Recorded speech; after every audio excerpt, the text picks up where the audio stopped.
अस्सलाम वालेकुम everyone, this is doctor सहर Chawla right at your service. आज मैं आपको एक ऐसी हब बताने लगी हूँ जो कि ग्रीस को मेरे ख्याल से उर्दू में यूनान कहते हैं। एंशिएंट ग्रीस में जो स्टूडेंट्स हैं वो जब एग्ज़ाम देने जाते हैं तो वो उसको पहन के जाते हैं और कान के पीछे लगा के जाते हैं कि उनका हाफ़ज़ा तेज़ रहे।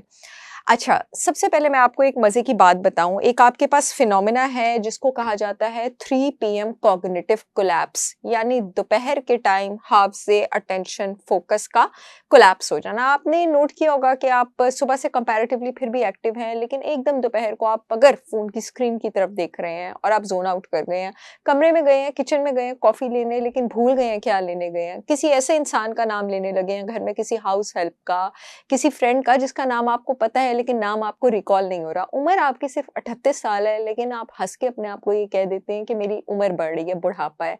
ये बुढ़ापा नहीं है। इस फिनोमेना को न्यूरो इन्फ्लेमेशन कहते हैं। और ये न्यूरो इन्फ्लेमेशन आपके पास क्यों हो रही है? दिमाग में आपके पास एक सर्टेन क्लास ऑफ सेल्स होते हैं, माइक्रोग्लिया।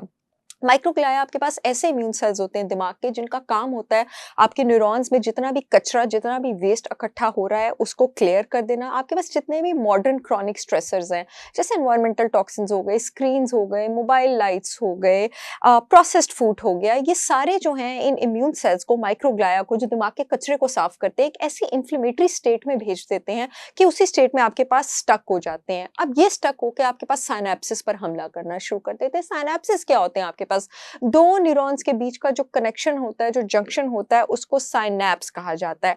यहाँ पर इन साइनेप्सिस पर हमला करने के बाद ये कुछ सोजिश करने वाले केमिकल साइटोकाइन सिक्रीट करना शुरू करते हैं और ये आपके पास एक साइलेंट ब्रेन फायर क्रिएट कर देता है।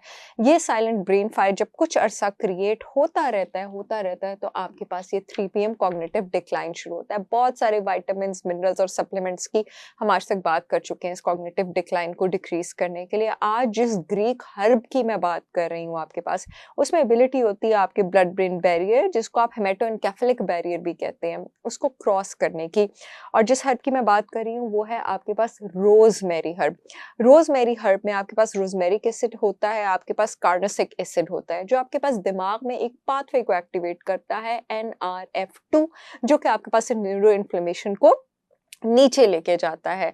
बेस्ट तरीका अपनी बॉडी में रोज़मेरी की एब्ज़ॉर्प्शन को इंक्रीज़ करने का ये है। मैंने एक बार इस पर पहले भी वीडियो की थी और वो मैंने आपके लिम्फेटिक साफ़ करने के लिए की थी। उसमें भी रोज़मेरी आपके पास यूज़ होता है कि आप डेली अपने पैरों में आप शाम को जब रेस्ट कर रहे होते हैं 15 से 20 मिनट आप पैर नीम गर्म पानी में आप डिप करें और उसमें आप थोड़ा-सा रोज़मेरी ऑयल 1 टेबलस्पून डाल दें। आपके पैर में हज़ारों नर्व एंडिंग्स होती हैं, बहुत सारे पोर्स होते हैं, बहुत जल्दी यहाँ से जिस्म में एब्ज़ॉर्प्शन होती है और ये आपके लिम्फेटिक सर्कुलेशन के लिए भी बहुत ज़्यादा ज़बरदस्त है। अगर आप लोग सोच रहे हैं कि ऑथेंटिक रोज़मेरी हर्ब कहाँ से ऑर्डर करें, तो मेरी ब्रांड होलिस्टिक विज़डम बाय सहर चावला से आप www.holisticwisdombysaharchavla.com पे जाकर ऑर्डर कर सकते हैं। पूरे मुल्क में शिपमेंट हो रही है। मुझे उम्मीद है ये वीडियो आप लोगों के बहुत काम आएगी। I will see you all again with yet another informational video. तब तक के लिए अल्लाह हाफ़िज़।